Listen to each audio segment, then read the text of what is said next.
Amen. Bwana Yesu asifiwe. Amen. Kwa sauti naongeza sauti kidogo.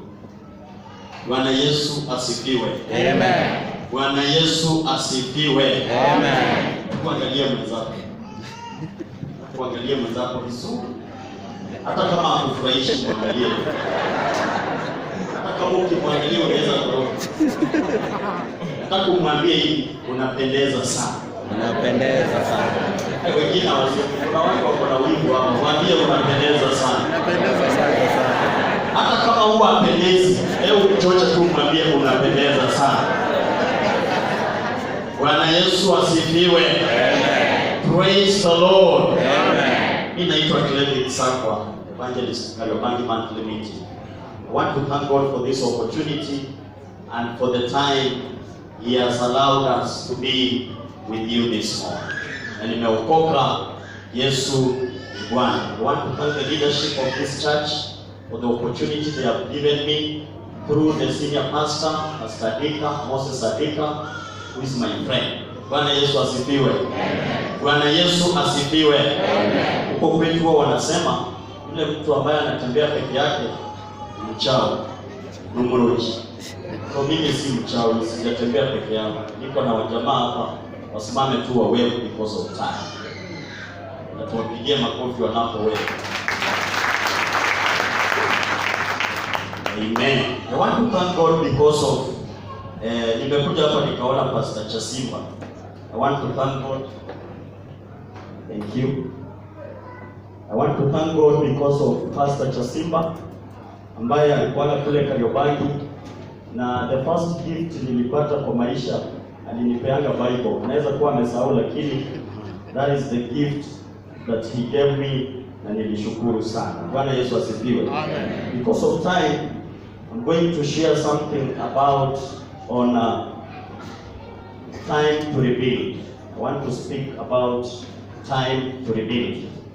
Because wakati waliniongelesha, they told me this church you are preparing for Harambee. So I thought it wise if I could share with you a time to rebuild. Na nilitoa from the book of Nehemiah chapter 2 from verse 17 to 18. Allow me to repeat it. Nehemiah chapter 2 from verse 17 to 18. The Bible says, "Then I said unto them, you see the distress that we are in, and how Jerusalem lies in ruins, and the gates thereof are burned with fire. Come, let us build the wall of Jerusalem, that we are no more a reproach. Then I told them of the hand of my God, which was upon me, as also the king's words that he had spoken unto me. And they say, let us arise and build. So they strengthened their hands for this good work." Bwana Yesu asifiwe. Bwana Yesu asifiwe. Amen. I want us to cooperate. I want us to cooperate because naona most of people here are youth. So are you promising we will cooperate? Yes. Bwana Yesu asifiwe. Amen. Bwana Yesu asifiwe. Amen. Ulisa huyu Matasi alifanya kazi nzuri sana. Alizima penalty ya Sunday Mane. Si alifanya kazi nzuri? Tumpigie makofi. Now, let me give you an introduction about the book of Nehemiah. Author and the date. Nehemiah is the central figure in this book. It contains some of his own records, but he is not the author of the book. So scholars of the Bible believe that it is Ezra who wrote the book of Nehemiah, even though it is not clearly stated in the Bible. And the reason they say so is because Ezra and Nehemiah were close friends. They were working together. And Ezra was the priest And besides of him being the priest, he was a scribe.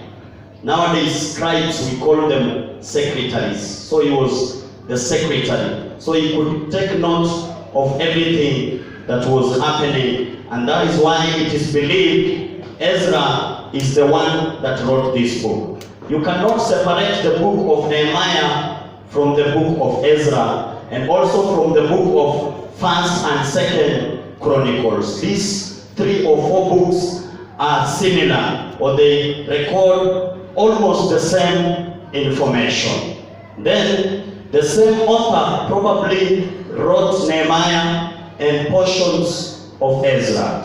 Nehemiah arrived in Jerusalem in 445 BC, 13 years after Ezra arrived. Now, what is the theme of this book? The theme of Nehemiah is the Lord's protection of its people and their need to be faithful in worship and in keeping the Mosaic law. Now, what is the purpose of this book? Purpose and background. The basic purpose and background of Nehemiah are the same as that for Ezra. You can get it in Ezra chapter 7 verse 6. Ezra, a scribe skilled in the law of Moses, called the returning exiles back to covenant loyalty and obedience to the law. Nehemiah rebuilt the city walls so that the community could be protected from enemies who might take advantage of them. Bwana Yesu asifiwe. Amen. Now, we are talking about time to rebuild. So when we talk about time to rebuild, what reflects in your mind? And what should come in your mind is that the structure is already there, or something is already there. You only have or need to do the repair. And that is why we are talking about time to rebuild.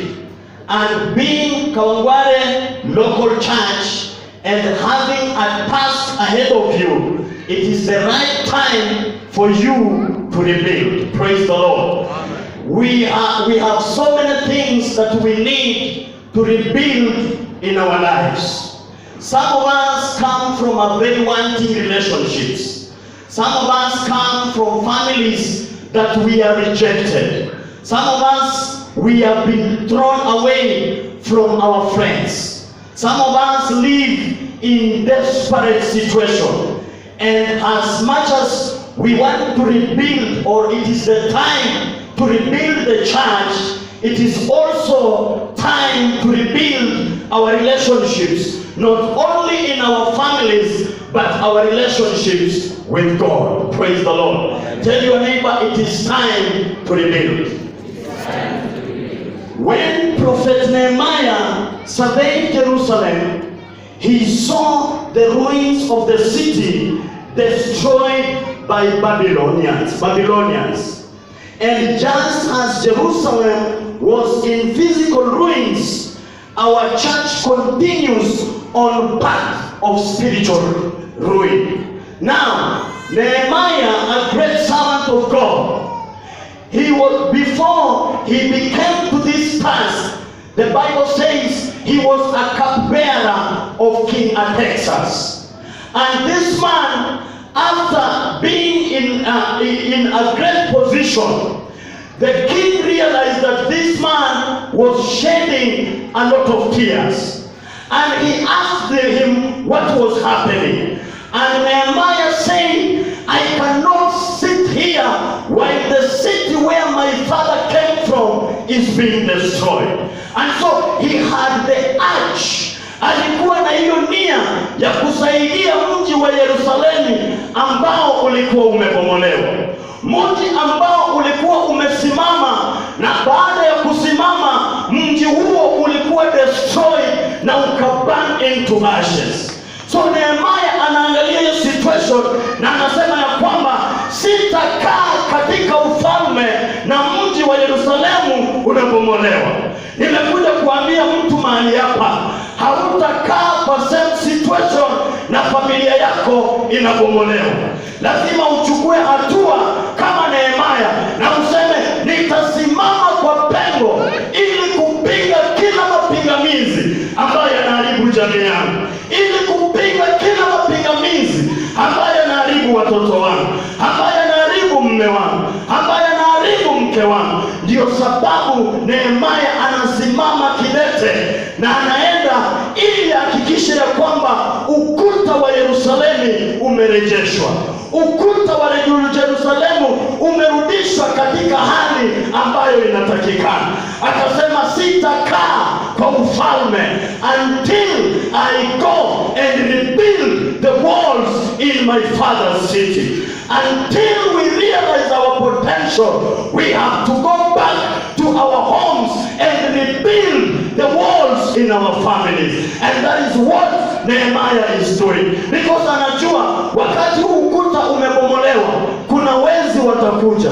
There are people who will come in. The enemies will come. And you know the repercussions of enemies coming. They will destroy them and they will kill them. And so as a leader, he stands firm and say, we have to rebuild the walls and correct where necessary. So as Kabakwangwarman local church, you have to stand firm and say, we are owning this Harambee because we want to protect our areas just like Nehemia. And we have to stand firm and be united for this purpose or for this goal. And when you do that, you will realize the power of God in your unity. Praise the Lord. Amen. Bwana Yesu asifiwe. Amen. So after that, after Nehemia ameangalia akapata ukuta umebomoka, there are 6 steps that Nehemia took. Step number 1, 6 steps Nehemia took to rebuild the walls. Step number 1, he began with prayer. He began with prayer. He prayed for himself. He prayed for his nation. And he even confessed the sins of the forefathers who had brought destruction to Jerusalem. He prayed day and night. Nehemia has realized the reason why they should rebuild the wall of Jerusalem. And the first step he's taking is a step of prayer. He knew they had to get themselves into the presence of God. They had to defeat the enemies or the giants, or the wall has to be rebuilt after they are soaked in the blood of Jesus. For you to destroy some things in your family, for you to refuse the spirit of witchcraft in your family, you have to soak yourself in the blood of Jesus. And soaking yourself in the blood of Jesus means you have to pray. Because when you pray, the presence of God comes. When you pray, you are directed by the Spirit of God. When you pray and dedicate your life to God, His presence comes down. When brethren come together and say, we want to achieve this goal, and they are praying, the Spirit of God will intervene, and you will find everything you are doing will be a success. Wakati mnapanga harambee, hauwezi panga harambee bila maombi. Wakati kanisa linainuka linasema tunataka kuombea hii harambee, maana tunajua kuna vizuizi. Wakati mnaomba, mnajinyima chakula, upako wa Bwana unashuka. Jehova anaanza kukuza watu wanaleta fedha, watu wanaleta pesa kutoka kimataifa na wanawasaidia. Wanapowasaidia, hawawasaidii sababu mlihitaji hiyo msaada, ni sababu mlihimiza Mungu na mkasema tunaomba kwanza. Mambo ambayo yanafanyika ndani ya jamii yako, ndani ya familia yako, lazima uombe kwanza mpendwa. lakini yule ambaye anaomba, kuna jambo Jehova anafanya. Deliverance inashuka, nguvu zinashuka, upako unashuka. Haleluya, haleluya, haleluya. Watu wa Yerusalemu waliomba. Biblia inasema ya kwamba kuna wakati Herode alimchukua James, the brother of John, na akamkata shingo. Alipomkata, sasa watu wakaanza kuwa na wasiwasi. Biblia inasema ya kwamba alipoendelea, the Bible says he proceeded to take Peter also, and when he took Peter, kanisa wakasema hatuta complain tena, hatutalia tena, lazima huyu Herode tumwendee chini kwa magoti, na tunapomwendea chini hatutaomba mpaka Petro atolewe ndani ya gereza. Na Biblia inasema kanisa la Jerusalem waliomba usiku na mchana, wakaomba. Walipokuwa wanaomba, malaika akashuka gerezani, akamguza Petro ubavuni, akamwambia simama, ondoka, toka jela. Na aliposimama akaondoka. Hakuna mtu aliyemuona, hata mabodyguards hawakumuona. Kwa nini? Kwa sababu ya maombi ya watu wa Jerusalem ambayo waliomba. Mpendwa, ndio mambo yako iendelee, lazima uwe muombaji. Ndio uendelee, lazima ujue siri ni kwa magoti. Asiri ziko wachawi, siri ziko waganga. Unakuja kanisani Sunday, Monday wewe uko kwa waganga. Ndio urekebishe kuta ndani ya jamii yako, lazima uwe muombaji. Haleluya, haleluya, haleluya, haleluya. Shetani anaogopa watu ambao wako na upako wa uombaji. Bwana Yesu asifiwe sana. Ambia mwenzako kuwa na upako, na ni upako wa maombi. Mwambie be violent in prayers. That is why the Bible says, since the time of John the Baptist, the kingdom of God suffers violence, and the violence shall take it by force. You can never take anything that belongs to you minus prayers. And you don't just need to make prayers. You need to be violent and vigorous in your prayers. You have to tell the devil, I am tired of you. You are finishing my family. I am destroying you now. You have to stand firm. Na uambie shetani, kwa nini unamaliza mzee wangu? Ninakukataa. Roho ya mapombe, roho ya ulevi, roho ya uzinzi inazimwa na maombi. Roho ya majini, roho za uganga zinazimwa na maombi, wapendwa. Na wakati unaomba, Jehova anaanza kushughulikia wale ambao wanakuangamiza na wanaangamia kabla ya time yao, sababu ya maombi ambayo umefanya. I can't encourage someone, be prayerful. Be prayerful like Nehemiah. Be prayerful like Nehemiah. Nehemiah has identified the need. Na anasema ukuta ndio ujengwe, ndio watu waje watusaidie. Lazima tuombe, lazima tujisoak in the blood of Jesus. Lazima uombe hilo jambo ambalo unataka. Lazima usimame kidete na useme I will stand in their camp. Hallelujah. Bwana Yesu asifiwe. The second one, he invited other people to join him.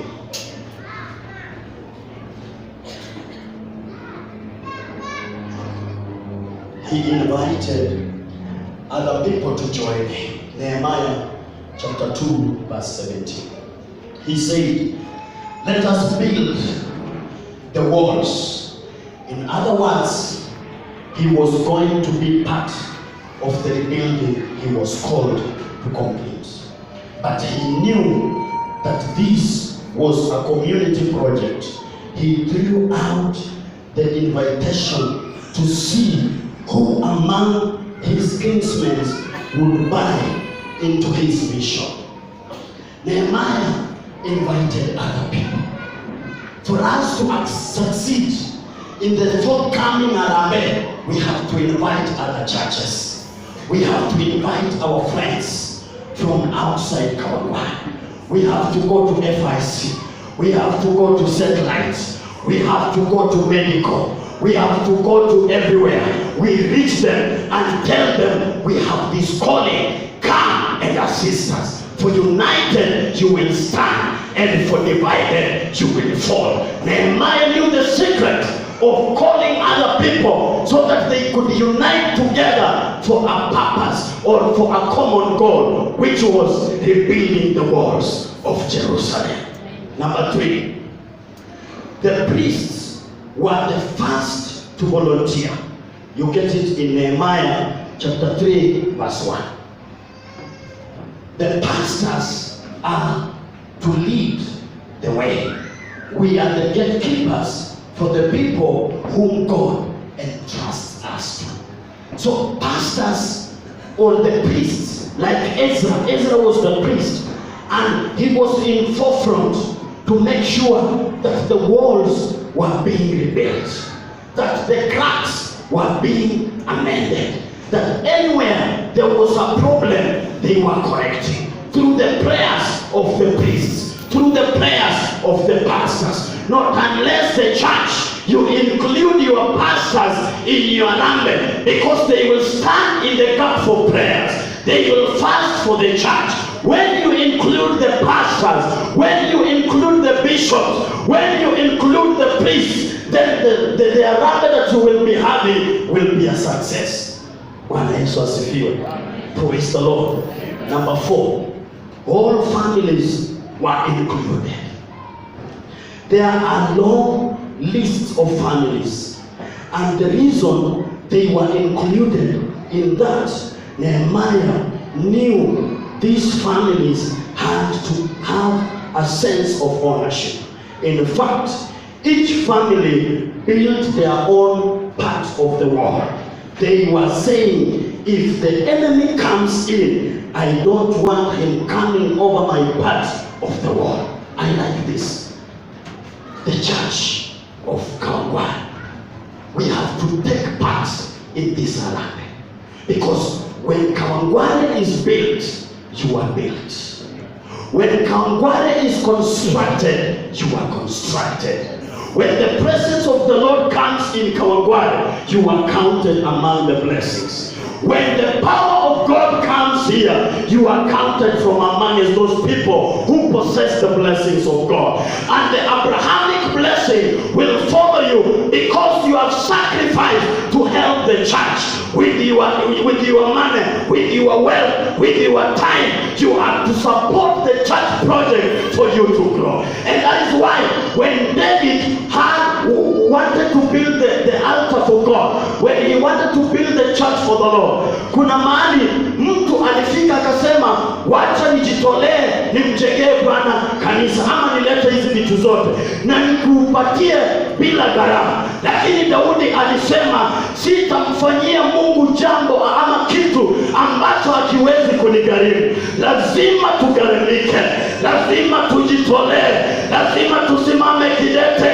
na tuseme tunasimama na kanisa, na tuseme kanisa hili ni letu. Linapobomoka, aibu inakuja kwetu, sio kwa walinzi, ni kwako na wao, maana kanisa ni lenu. Wakati unaleta marafiki watachekelea wewe. So lazima ukue kwa hiyo kiatu na useme ya kwamba ni mimi na wewe ambaye tunajenga kanisa, na wale ambao wanasimama na project za Mungu, maisha yao hayawezi kuwa jinsi yalivyo.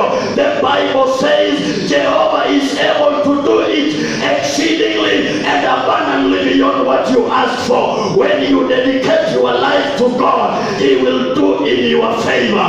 When you dedicate your life to the church, He will be able to supply it. I don't know what you need. It is the school fees you need. He says He will do it exceedingly, abundantly beyond what you are asking for. That one means you need a school fees. He doesn't just provide a school fees. He gives you a scholarship and you go abroad and abroad, because we are not serving God who is a respecter of man. When He says He will do, He will do. He is not a man to lie, brother. He is not a man to lie, sister. He has to fulfill the purpose and everything He has spoken in our lives. I don't know which words you want to be amended in your life. I want you to go before the Lord and tell Jehovah, hakuna ukuta nataka zibomoke, hakuna ukuta kwa maisha yangu nataka ibomolewe. Watu wanatafuta kazi from January to December, hawapati kazi. Hizo ni ukuta ambazo zinabomolewa na maombi, zinabomolewa na maombi ya wateule. Wewe unajaribu, kila wakati ni magonjwa. Magonjwa yanabomolewa na ukuta, ni maombi. Kila magonjwa yatabomolewa na maombi. Kila situation itabomolewa na maombi, sababu tunataka kuta hazinyoroke. Zikinyoroka watu watainuka. Zikinyoroka hakuna kulia tena. Zikinyoroka hakuna kulala tena. Zikinyoroka Bwana anatupandisha utukufu mmoja hadi mwingine. Haleluya, haleluya, haleluya, haleluya, haleluya. Pewa zako high five. Mwambie, which walls do you want to destroy? I don't know if I'm allowed to come down to. Tell your neighbor, which walls do you want God to destroy? Mwambie, which part are you playing? Mwambie, which part are you playing? Are you faithful to God? Mwenye asemi ni mchawi.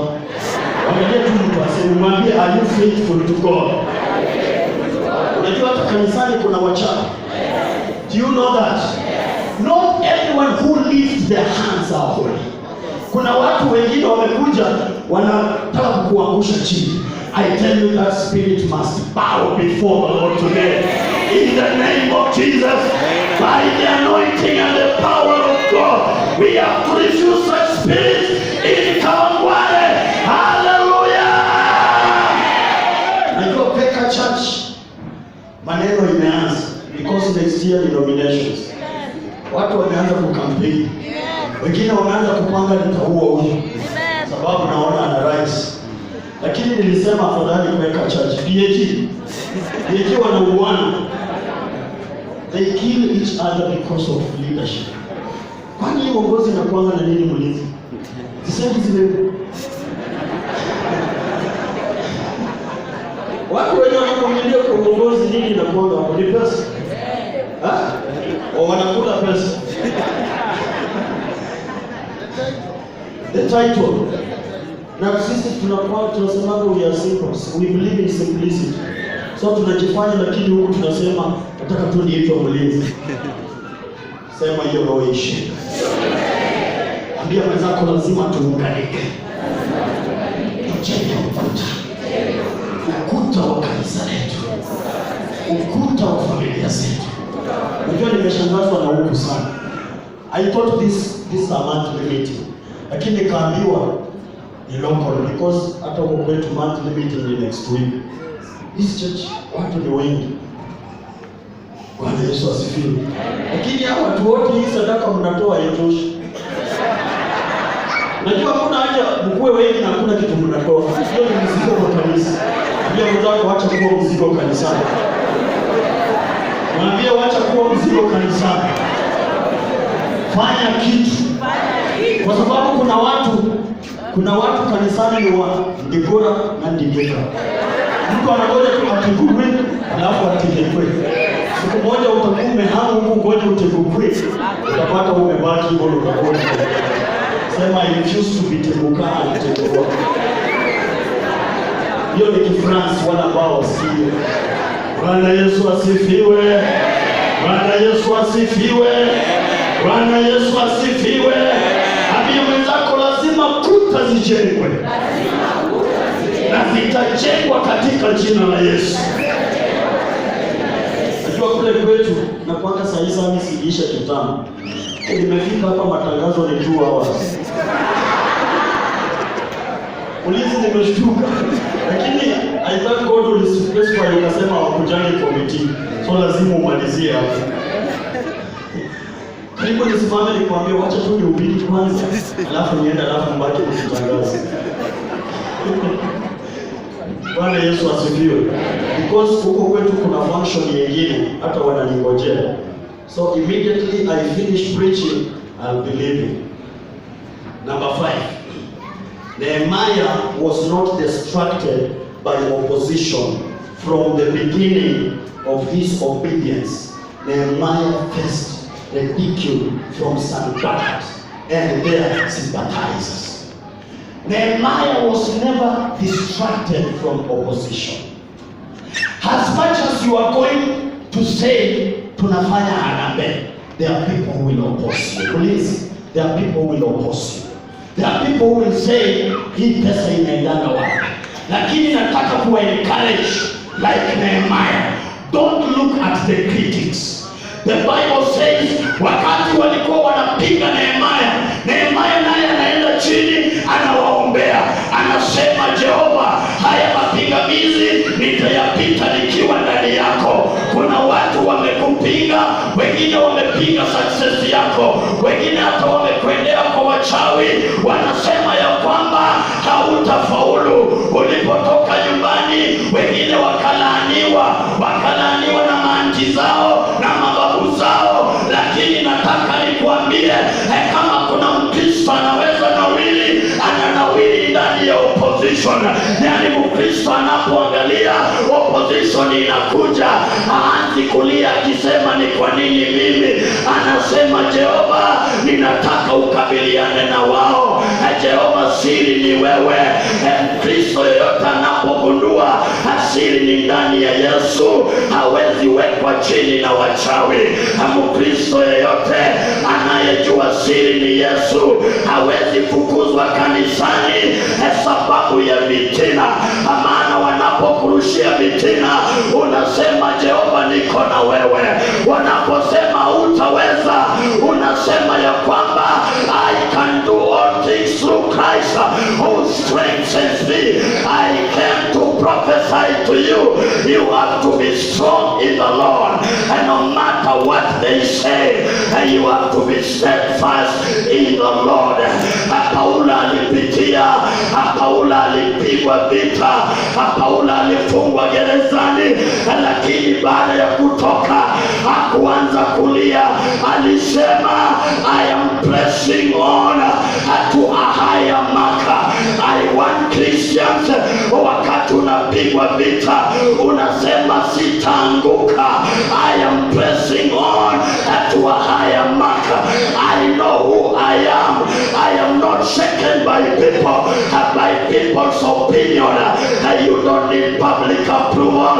You need approval from above. Opposition will be there. But as a Christian, you have to thrive in opposition. As a Christian, you have to equip yourself. And that is why Paul is saying in Ephesians 6:10-11 that finally be strong in the Lord. A Christian who is strong in the Lord, they are never shaken. And the Bible says they are like Mount Zion, which can never be shaken.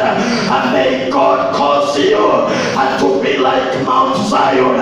Watakuwa wanasema mchana na usiku wanalala, lakini wewe utakuwa unasema mimi na Jehova hatuachani, maana sisi ni chanda na pete. Haleluya, haleluya, haleluya. Mbona tumewekwa chini na opposers? Na hivyo ndio wanafurahia when they put us down. Alafu wanapata we are crying every time. That is the time they rejoice. Don't give them time. Don't give them opportunity.